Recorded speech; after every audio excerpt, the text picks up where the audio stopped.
Saya terharu sebab saya dijemput dengan baik. Itulah sebab saya datang menyapa jamaah yang ada di bawah. Saya senang lihat adik-adik saya yang mau dengar ceramah saya.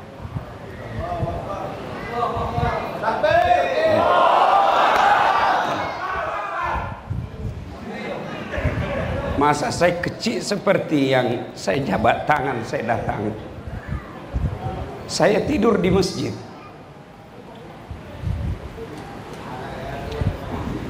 Saya kalau Ramadan, sebab orang tua saya orang susah, 30 malam saya bermalam di masjid. Kalau masuk Ramadan, bertahun-tahun saya lakukan itu semenjak saya kecil sampai sekolah atas. Allah bagi saya balasan. Bukan saya hebat, bukan saya jago, tapi Allah angkat derajat saya. Tak pernah saya bayangkan saya boleh sampai disandarkan batu sapi ini, disambut dengan senang. Semua orang gembira, mulai dari atok-atok sampai anak-anak. Itulah karena saya hidup di masjid. Maka pesan saya, makmurkan masjid ini. Tidak ada kehinaan, tidak ada kesengsaraan, tidak ada kesusahan bagi orang yang memakmurkan masjid. Tuan-tuan yang punya anak cucu, bawa dia ke masjid. Tadi yang memandu kereta, saya bilang, jadi orang tua mesti kau ajar anakmu, bawa dia ke masjid. Kalau kau lahirkan dan kau tidak bina, tidak didik, apa bedamu sama kambing? Kalau kau tidak bina anakmu, apa bedamu sama sapi? Kau keluarkan saja, pergi kau. Itu sapi dan kambing. Manusia mesti dia bina anaknya, mau dia kawal anaknya, bawa dia ke masjid. Jangan kasih makan uang haram, tengokkan dia barang-barang baik. Jangan kau perdengarkan sesuatu yang batil. Insya Allah anakmu akan mengangkat derajatmu.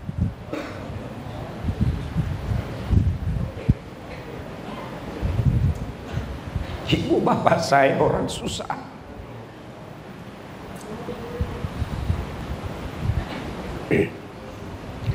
Saya lihat ibu saya bagi makan bapak saya nasi, yang dibagi berat garam, tidak ada ikan. Tapi bapak saya tidak pernah mengeluh dan tidak pernah ganggu orang. Tanahnya diambil oleh keluarga sendiri. Dia cakap, tak payah kau tidak akan mati, sembah Tuhanmu. Bapak saya marah kalau saya tidak sholat. Bapak saya pasti ngamuk kalau anaknya tidak sholat. Maka tuan-tuan, bila nak punya anak yang baik, ajak ke masjid. Selebihnya serahkan kepada Allah. Kalau kau bagi saja handphone, kau bagi saja duit, kau bagi saja baju, kau tidak ajar sholat, dia makin besar makin bikin susah kau. Kalau kau cuma bagi makan, tidak kau ajar agama, sampai dia punya bini sekalipun masih dia kasih susah kau. Tapi kalau kau hantar dia ke masjid, kau ajar dia ngaji, insya Allah dia angkat derajatnya. Kebiasaan bapak saya waktu saya kecil, dia perdengarkan saya ceramah. Apa dia bilang? Kau dengar ceramah, apa yang saya dapat? Minimal saya tahu agama. Soal saya amalkan atau tidak, kita doa lagi. Tapi kalau anakmu tak pernah dengar dakwah, macam mana mau dia tahu agama? Coba anak-anak kita sekarang, dari kecil dia sudah pegangan handphone. Apa dia tengok di handphone? Film-film porno. Apa dia tengok di handphone? TikTok yang merusak otaknya. Nasib baik kalau ceramah Dasat Latif dia tengok. Maka saya senang sekali melihat adik-adik saya tadi, mereka gembira menyambut untuk dengar dakwah.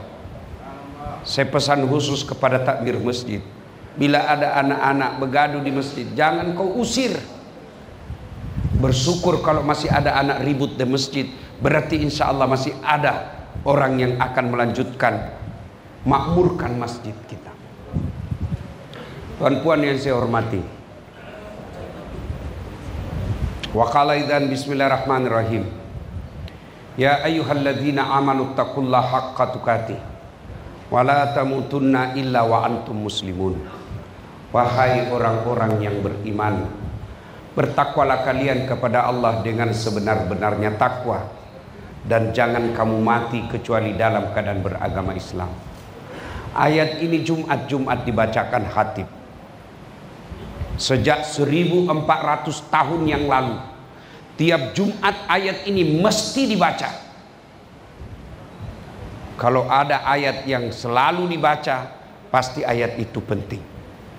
Saya nak tanya, masih ingat masa Covid 2020, 2021?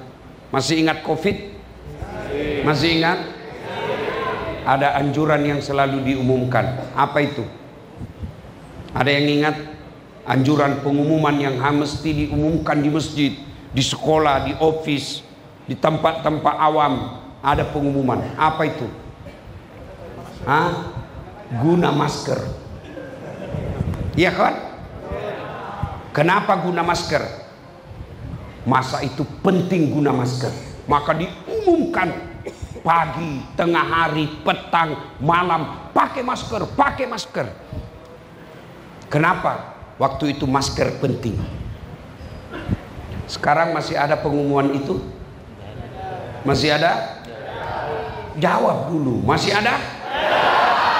Kenapa? Tak penting lagi. Kalau ada yang guna masker sekarang, ada dua kemungkinan, sakit atau hidungnya pesek. Masker penting 2020, sekarang tak lagi. Kenapa? Sudah lempas, Covid sudah selesai. Tapi ayat ini sudah 1400 dibaca terus. Kenapa? Penting. Wahai orang-orang yang beriman, bertakwalah kalian kepada Allah dengan sebenar-benar takwa. Jangan takwa politik. Mana itu takwa politik? Bila nak diundi, bajunya macam Ustadz Dasat, pakai songkok, pakai gamis, Muslim. Bila nak dicoblos, selesai dicoblos, hilang lagi. Jangan Islam seperti itu. Takwa kau dengan baik, takwa kau dengan sebenar-benar takwa, dan janganlah kalian mati kecuali dalam keadaan beragama Islam. Ayat ini tak masuk akal kan? Jangan kamu mati, berarti mati kau yang ngatur. Jangan kau mati ya, berarti mati mau-mau. Padahal mati, you mau atau tidak, tiba saatnya pasti mati. Iya kan? Orang kaya mati, orang miskin mati, raja-raja mati, rakyat biasa mati, datuk mati. Bukan saya bilang datuk, kurang ajar memang ini. Orang kaya mati, orang miskin mati, raja-raja mati, rakyat biasa mati, janda mati. Lagi laju. Semua mati. Semua mati. Mau tua mati, muda mati, kaya mati, miskin mati, artis mati, tentara mati, polis mati, ustaz belakang sikit. Kalau ustaz mati, siapa yang ceramah? Tapi kalau saya tak ada soalan. Tuan-tuan duluan, saya belakang boleh. Atau saya belakang, tuan dulu boleh juga. Berarti maknanya, tuan-tuan, bukan mati yang jadi masalah. Yang jadi masalah, bagaimana kau hadapi mati. Semua pasti mati. Maka mati bukan masalah. You mau atau tak, pasti mati. Berarti yang jadi masalah, illa wa antum muslimun, kecuali matimu dalam keadaan beragama Islam. Ini makna ayat ini. Sampai jam berapa nih?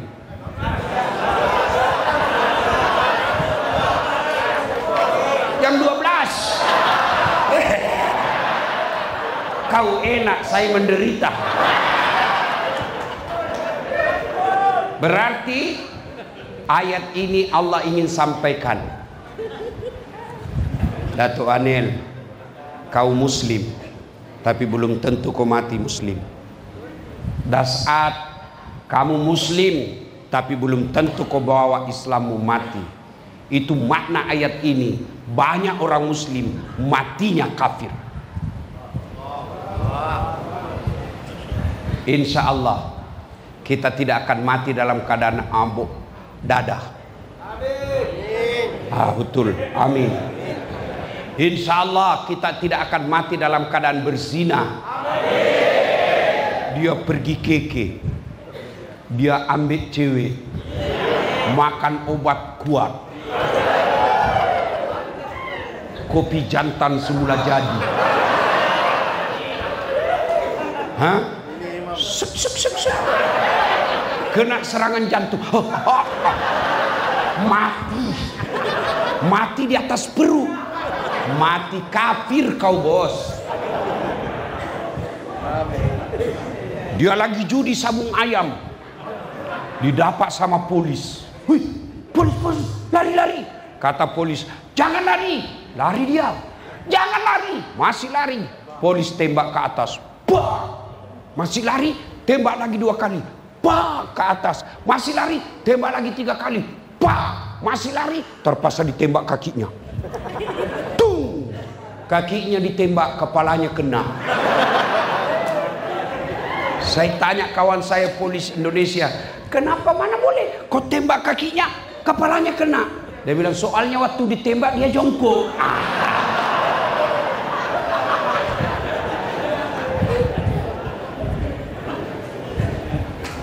Insya Allah kita tidak akan mati dalam keadaan judi. Insya Allah kita tidak akan mati dalam berzina. Tapi yang boleh membuat kita mati kafir, hubbi aklil haram, suka makan barang haram. Apa itu? Menerima uang sogo, undi, dun.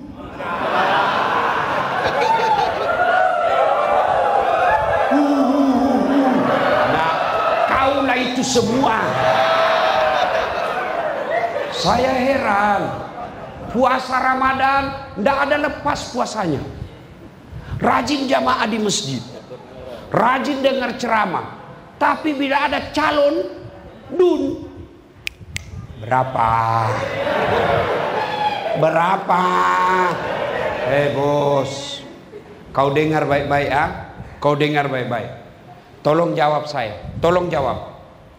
Kalau kau terima uang sogo 300.000 kau kaya tidak? Jawab.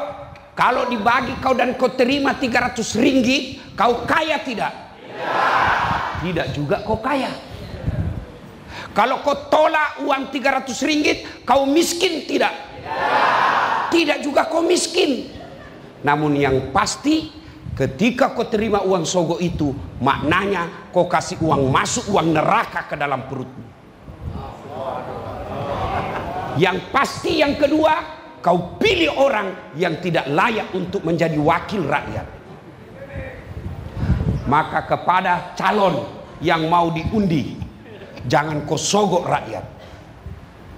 Kepada rakyat, jangan kau minta uangnya calon. Kau boleh cakap, kalau ada yang datang bawakan kamu, kau boleh cakap, jangan kau hina saya. Memang saya miskin, tapi harga diriku tidak 100-300 ringgit. Itu baru.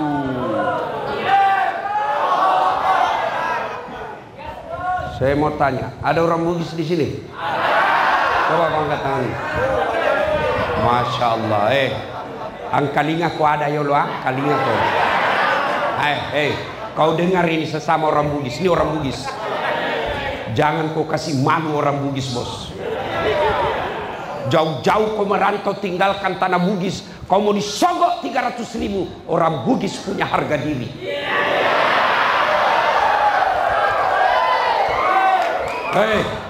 Kau datang di tanahnya orang, kau datang merantau cari nafkah di negeri orang, jangan kau rusak negara orang dengan kau terima uang sogok. Kau bersyukur orang Melayu mau terima kau hidup di tanah Melayu. Maka jangan kau rusak tanah Melayu dengan kau minta uang sogok. Kau tidak akan kaya dan kau tidak akan miskin dengan uang 300 ringgit. Itu baru orang Bugis. Boleh? Begitu juga orang Melayu. Kamu jangan rusak negaramu sendiri. Orang lain datang tak rusak negaramu. Masa kamu punya negara kamu rusak dirimu sendiri? Macam mana caranya? Jangan kau terima uang sogok. Kau tidak miskin dengan uang sogok. Kau tidak akan kaya dengan uang sogok. Yang pasti kau tutup masa depan orang baik jadi pemimpin. Sekarang coba tengok, hanya orang ada duit mau calon dun. Kenapa? Karena mahal. Coba kalau kamu semua tidak mau disogok, siapapun boleh. Kenapa? Tidak mesti uang sogok. Inilah makna ayat, sehingga 1300 mesti diulang-ulang ayat ini. Kenapa penting? Jangan kau makan uang sogok. Bisa? Baru 12 orang. Bisa? Yang dibawa bisa? Ya Allah, dengarlah janji hambamu. Kalau dia ingkar janji pemilihan dun kelak, dia terima uang sogok, buat hidupnya susah dunia akhirat.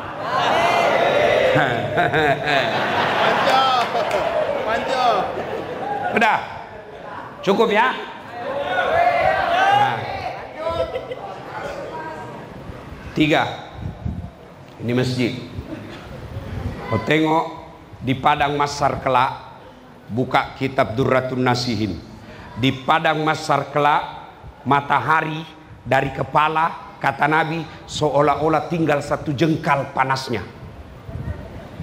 Bagaimana itu panasnya?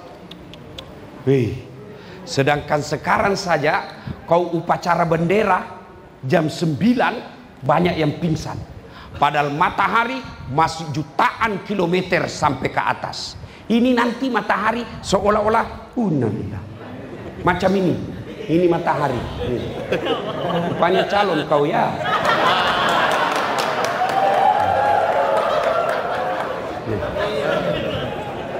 Ini macam ini. Oh, calon juga. Macam ini ya. Anggaplah ini kepala, matahari, kata Nabi, seolah-olah tinggal 1 jengkal. Bagaimana tidak hangus? Tapi waktu itu, kata Nabi, bukan lagi yang menentukan, bukan duitmu, yang menentukan amalmu. Dan saat itu, dari Adam sampai kiamat, berapa triliun manusia bergabung di satu tempat, namanya padang mahsyar.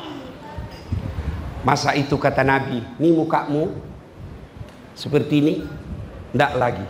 Boleh jadi makin handsome, boleh jadi makin hancur. Kau tengok nih mukanya dasar.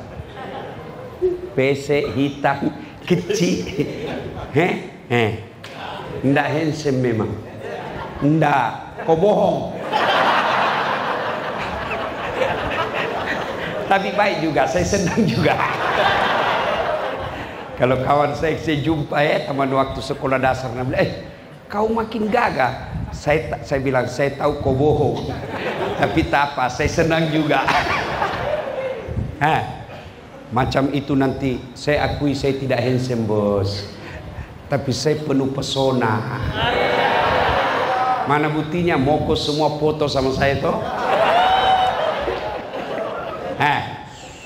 Tahu tikus? Tahu tikus? Balau. Tahu balau? Tikus. Tahu tikus? Balau. Tahu balau? Putar-putar sampai pagi lah itu nanti. Tikus. Kau tengok itu tikus. Apa sifatnya tikus? Dia suka curi-curi makanan. Siapa tikus? Mereka pejabat-pejabat yang ambil uang negara.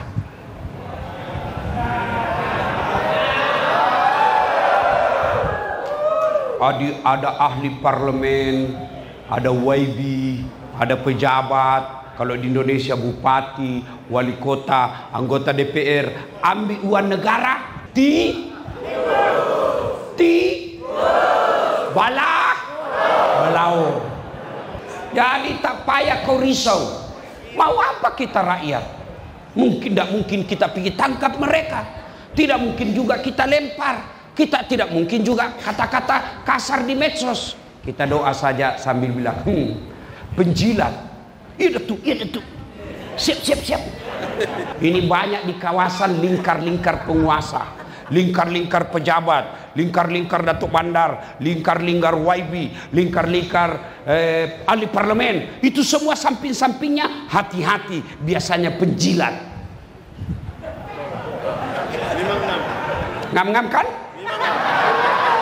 Ngam-ngam. Mesti saya cakap benar. Sebab kenapa? Saya tengok di Indonesia banyak begitu. Sama juga. Sama-sama memang Indonesia Malaysia sama-sama Melayu. Serumpun kan? Iyalah, jadi jangan kau marah. Ini karena saya cinta kepada jiran saya Malaysia. Aku pulang dari rantau, bertahun-tahun di negeri orang. Oh Malaysia. Oh itu sekampung saya pergi merantau Malaysia. Balik dia bawa Milo. Apa sih namanya di sini? Raswa. Di Indonesia penerima sogok pada saat pil caleg, pemilihan calon legislatif. Kalau di sini dalam masa akan datang saya tak tahu namanya pemilihan DUN. Di Dewan Undangan Negeri. Ini bukan undangan pengantin. Kamu yang bagi duit, termasuk yang ngantar, termasuk yang driver. Itu semua kau kena nanti. Misal ada calon, kau pergi bawa ini bagi kau di kawasan ini. Yang kena muka anjing, mulai yang bagi duit. Siapa lagi? Yang terima hantar. Siapa lagi? Driver. Siapa lagi? Yang terima. Saya tidak mau jadi anjing. Kalau kau mau jadi anjing, silahkan kau gonggong sendiri. Jangan kau ajak. Saya mau jadi penghuni sorga. Itu baru best. Oke juga? Ngam-ngam. Boleh tahan Bay Nistas. Saya nak minum dulu. Kita salawat dulu. Salatullah salamullah.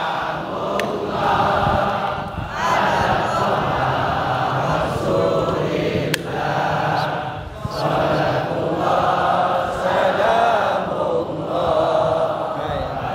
tidak semangat ke orang di selawat. Kalau di Indonesia kencang, keras. Sini kayak lobet. Itu macam itu mau poligami. Coba kencang-kencang. Salatullah ala toha rasulillah. Salatullah.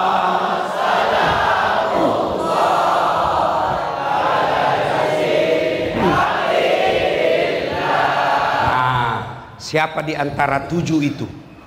1, mereka yang memakmurkan masjid. Kita cakap dulu yang pertama. Imamun adil, pemimpin yang adil. Dato' Anil, Haji Karim, Arif. Siapa suruh kau tidak bagi namamu dari tadi? Haji Arif, bila Allah takdirkan kamu menjadi wakil rakyat di sini, kau mesti adil. Macam mana adil? 1, adil kalau boleh jangan kau guna uang negara untuk dirimu. Jangan kamu mau dilayan oleh rakyat. Namanya wakil rakyat, dia mesti mewakili rakyat, bukan dia yang dilayan rakyat. Ada orang sekali jadi wakil rakyat mau sombong. Lah kau jadi wakil rakyat karena rakyat pilih kamu. Namanya wakil. Saya bagi kau contoh ya. Wakil kan bahasanya bahasa Melayunya timbalan kan? Ya, di sini wakil kalau Indonesia. Mana lebih tinggi ketua polis dengan wakil? Mana lebih tinggi ketua polis dengan wakil poli ketua? Mesti ketua. Mana lebih tinggi perdana menteri dengan wakil perdana menteri? Perdana Menteri. Mana lebih tinggi ketua rakyat daripada wakil rakyat? Ketua. Maknanya wakil itu rendah. Maka kalau wakil rakyat, jangan kau merasa lebih hebat dari rakyat. Kenapa? Kamu wakil. Ini sekalinya wakil, jalan pun macam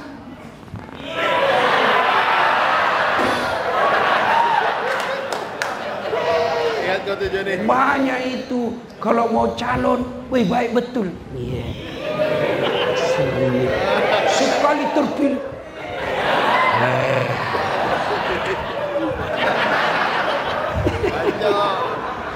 Siapa suruh kau undang saya? Hancurlah kau malam ini. Tapi tentu saya tidak mau datang di sini kalau saya tidak tahu beliau orang baik. Ya, orang baik. Ya. Imamun adil. Yang kedua, yang dilindung dalam bilik, mereka yang memakmurkan masjid. Kata hadis, mereka yang menggantungkan hatinya di masjid. Kata mahasiswa saya, mati kita itu Ustaz. Kalau digantung hati, bukan itu kau ambil hatimu, kau gantung hatimu, mati kau dong. Sama juga kalau kau bilang kau adalah belahan hatiku, tidak mungkin cewekmu belah hatimu. Itu namanya bahasa kiasan. Nah sekarang kenapa orang malas pergi masjid? 1, karena dia tidak tahu pahalanya. Kau dengar baik-baik ya, pahala berjamaah ke masjid. 1 kata Nabi, kalau dia wudhu dulu, lalu dia pergi masjid, melangkah kaki kanannya 1 pahala, melangkah kaki kirinya gugur dosa kecilnya. Jadi jika rumahmu dari masjid ke rumah 200 meter, PP 400 meter. Berapa langkah kaki itu? Satu kaki kanan, satu pahala. Melangkah kaki kiri, gugur dosa kecil. Apalagi kalau kau jalan macam ini.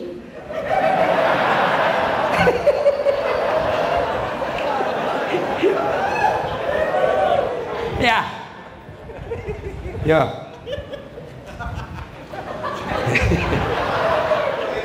Ya. Melangkah kanan satu pahala, melangkah kiri gugur dosa kecil. 2. Pahala berjamaah. Semua yang kau lewati itu nanti jadi saksi. Tembok, pagar, rumput, tanah, dinding, tegel masjid, karpet, semua jadi saksi. Dia berkata nanti di akhirat, ya Allah, jangan kau masukkan dia neraka, masukkan dia surga. Saya saksinya dia datang berjamaah di masjid. Itulah sebabnya Nabi anjurkan, kalau kau pergi masjid, limpas sana, pergi balik sana, supaya tambah banyak saksi.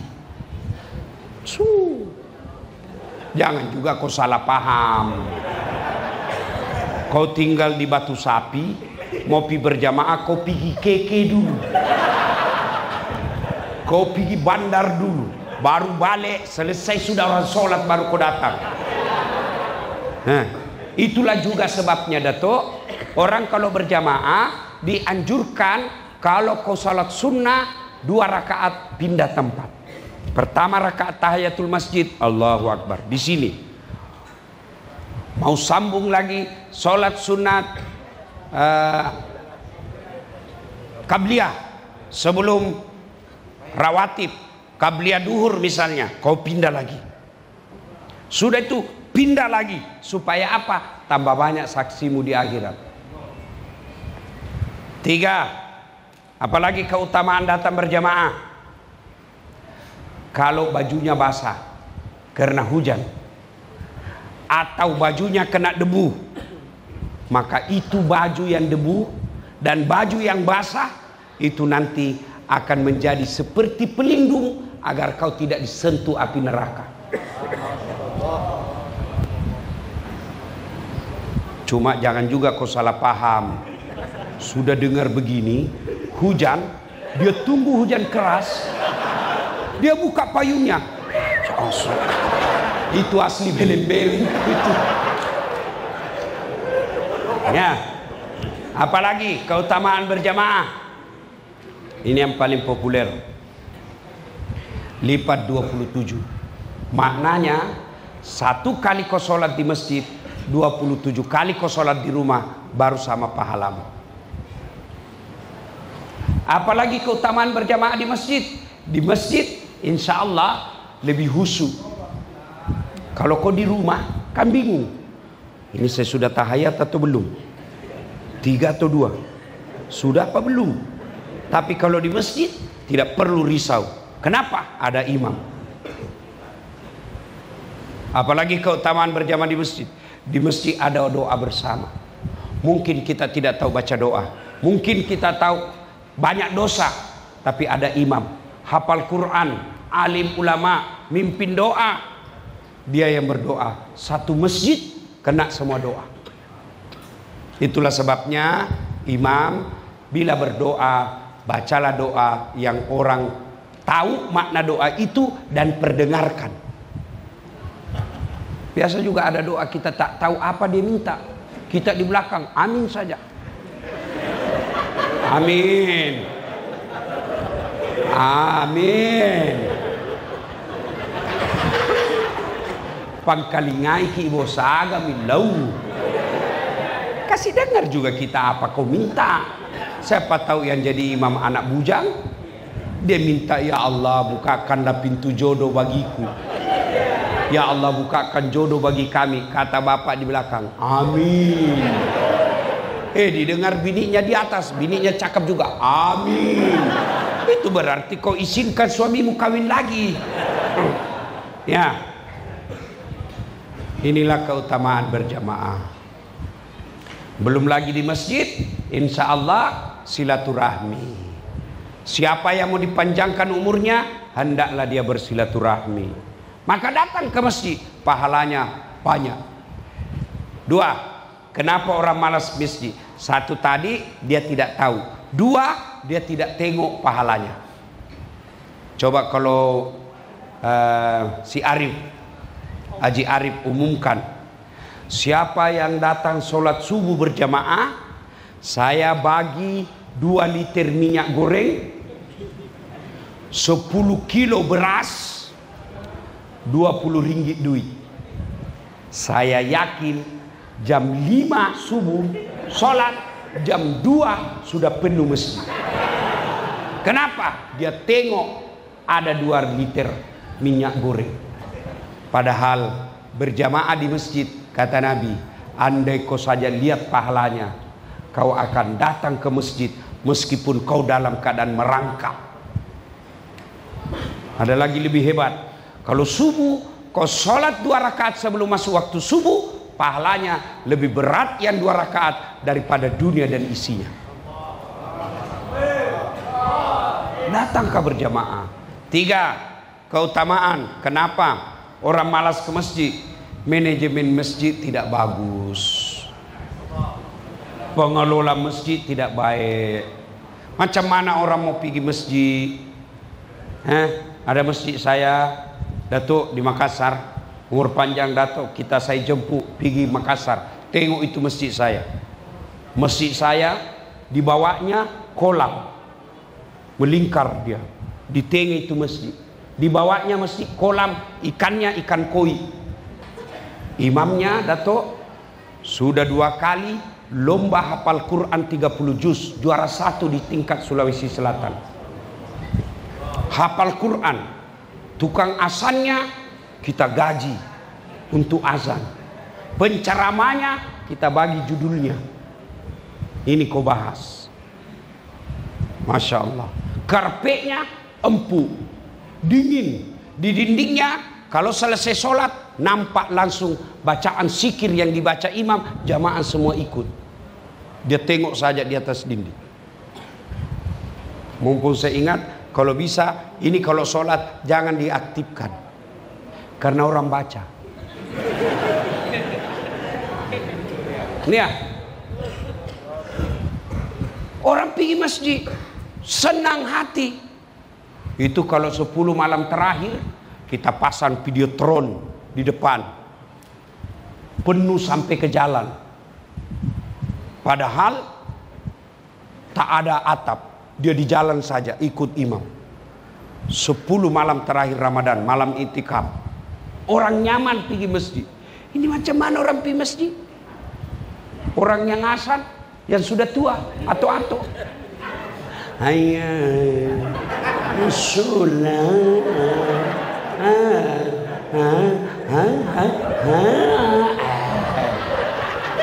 marah orang.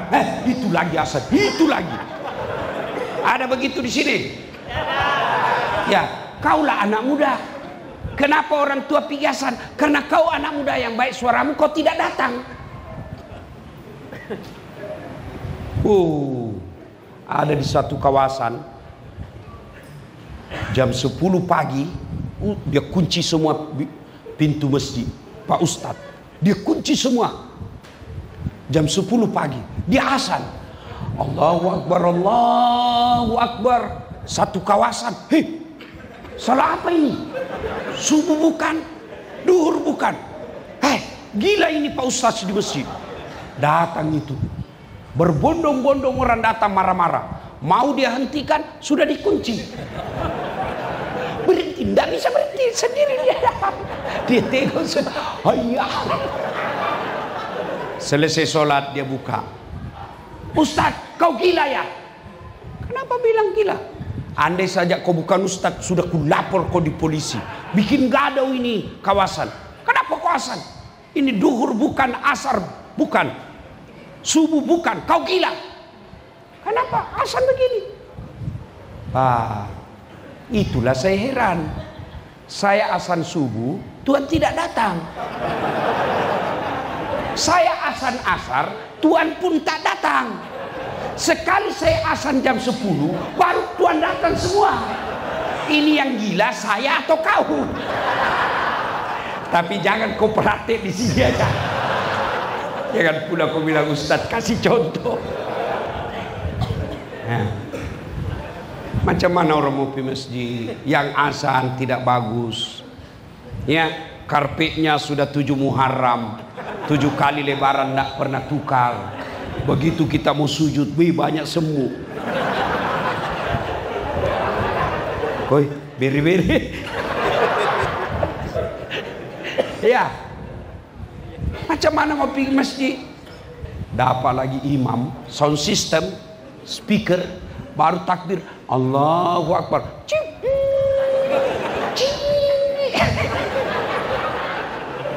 Kita mau baiki, sudah takbir, terpaksa kita tahan lah. Iya.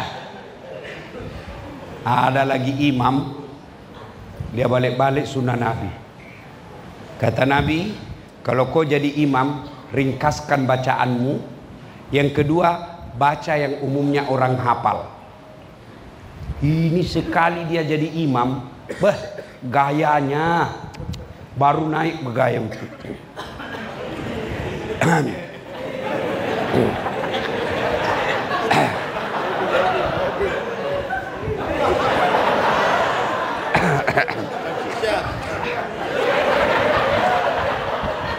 Apa macam? Lama sangat. Allahu Akbar. Ada juga takbir Allahu Akbar, macam dialah penghuni surga terakhir.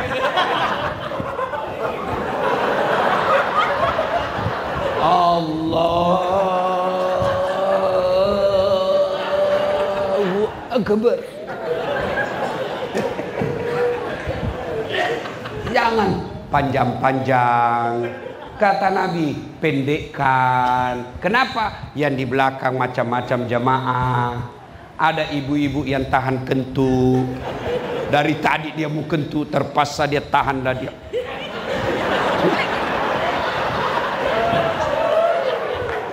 Ada pula mungkin anak-anak remaja yang dia lupa kunci motornya, melengket di situ basikal. Hilang sudah motor saya. Ada juga barangkali tuan-tuan bapak-bapak yang janji kawannya, dia mau janji tanda tangan, takut ditinggal, lama pula ini mah. Maka Nabi kata, pendekkan bacaan sholatmu. Yang kedua, kata Nabi, bacalah yang umumnya orang hafal. Ada juga imam, dia senang yang susah, Bang. Dia saja hafal. Enggak, Nabi bilang, kalau perlu, kalau imam saya suruh kombinasi. Rakaat pertama kau baca surah Quran besar. Rakaat kedua kau baca surah Juz Ammah, yang surah-surah pendek. Kau tengok, kalau orang baca Wadduha, kita ikut. Kenapa kita hafal? Baca Qul huwallahu ahad, anak-anak ikut. Qul huwallahu ahad, Allahu samad, lam yalid. Kenapa? Dia hafal. Iya toh? Tapi begitu imam baca Al-Anfal ayat 5 sampai 70. Kita mau ruku, imam belum selesai. Kita mau ikut, kita tidak hafal. Terpaksalah kita baca pengumuman di atas TV. Ali bin Abi Thalib, sabda Rasulullah SAW. Dia baca semua itu.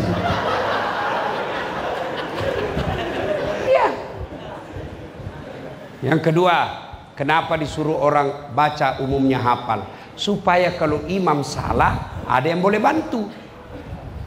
Coba kalau imam baca Wadduha salah, kita boleh bantu. Kenapa? Kita hafal. Tapi kalau imam baca susah, salah, hadapi sendiri susahmu. Siapa suruh kau bikin masalah? Ini tidak tahu, wallahu alam, cerita aja nih.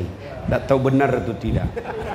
Dia balik dari pondok hafal Quran, disuruh imam. Itu masjid-masjid tua. Jadi imamlah dia. Fatihah kita ikut, dia jamaah ikut semua husu. Dia bacalah surah yang hanya dia hafal. Tiba-tiba ada cicak jatuh. Jatuh cicak kena telinganya. Kena telinga kaget. Orang kaget pasti hilang hafal. Apa lanjutannya ini? Dia lupa. Apa sambungnya ini? Dia tidak ada juga. Terpaksa ini mau dia cakap. Tolong bantu di belakang. Dia belakang pun cakap. Saya juga tidak tahu. Tiba-tiba ada anak muda berteriak. Dia bilang, kalau begitu ya sudah, Allahu Akbar. Ya. Nah, begitu juga kalau kita jadi makmum. Itu tadi imam. Sekarang makmum. Makmum pun ada aturan-aturannya. Satu, itu di belakang imam tak boleh orang sembarang. Coba kalau kita tengok di Masjid Haram, kalau Imam As-Sudais kata Allahu Akbar, ada yang teriak Allahu Akbar. Sami Allahu Rabbana lakal hamd. Tak boleh orang sembarang. Dia mesti minimal bacanya sama hafalannya imam. Kalau dalam dunia politik, imam Datuk Bandar, ketua apa namanya gubernur, apa di sini kalau gubernur? Nah, TYT. Siapa ini? Ahli parlemen. Kalau salah imam, tegur.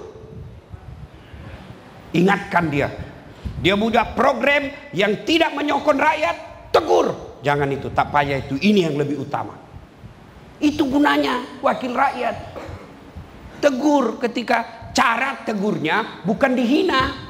Coba kalau imam salah, enggak duit, hei salah ku imam, dongo ini, enggak, hei salah, tidak. Tapi apa dia ucapkan? Subhanallah, adab. Tegur orang jangan kau kasih malu. Tegur orang jangan kau hina, tapi memuliakan dengan adab. Sudah ya, makmum yang berikutnya disunnahkan oleh Nabi, kau pakai parfum, minyak wangi, meskipun palsu, pakai guna. Kenapa? Jangan sampai bau badanmu mengganggu orang. Saya sering dapat itu. Kita sudah, dia datang belakang, dalam saya sudah tahu ini orang, wah mati lagi saya ini. Terpaksa kita.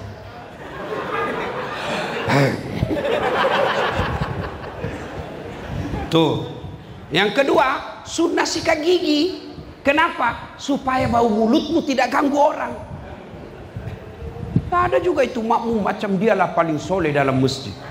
Mulai takbir dia ganggu kita. Allah Akbar. Bismillah. Malik.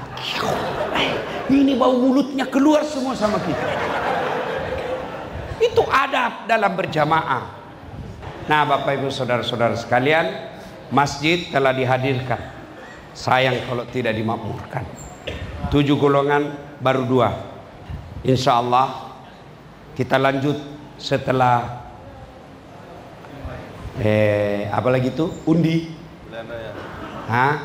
Kalau Dato' Anil naik, Haji Arif naik lagi dengan izin Allah, barulah kita datang lagi buat pengajian. Insyaallah.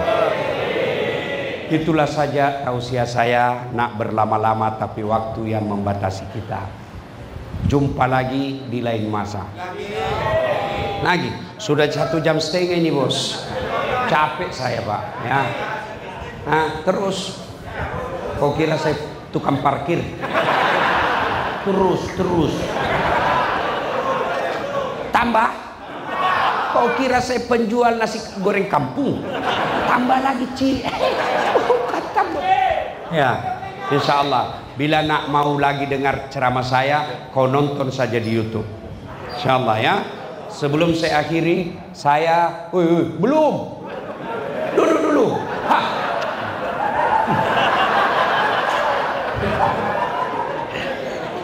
Ya, tuan-tuan, siapa nak lama-lama bersama saya, saya damping selamanya 12 hari, sila umroh.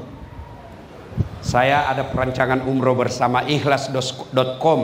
Ikhlas.com bulan 9. Harga jimat, tapi spesial bersama Dasat Latif. Apa yang kau dapat kalau bersama Dasat Latif, ada bagi tausiah selama jalan. Ada tabligh akbar di kebun kurma. Ya, dibimbing, dijelaskan apa yang terjadi ketika kau sa'i, apa yang terjadi ketika tawaf, semua itu. Nah, bagaimana caranya? Kau daftar ikhlas.com. Insya Allah tidak ada yang mustahil di sisi Allah. Ya, terakhir sekali saya nak bagi hadiah kepada Haji Arif. Nah, ini mana? Ini hadiah saya. Ya, ini Haji Serban, sarung, sama sarung saya. Kau tengok sarung saya. Oh ya betul. Ya, putih. Nah, sarung saya. Kenapa saya bagi putih? Supaya kau putihkan harga diri orang-orang yang ada nanti kau di mewakili kamu. Ya, sarung bagi kami orang Bugis biasa kita pakai makalimbu. Apa itu makalimbu? Macam ini. Nah, kau pegang itu. Nah, ini namanya makalimbu. Ya, kalau kita dingin kita pakai ini. Saya berharap bila kelak kau terpilih, lindungi rakyatmu dari kedinginan.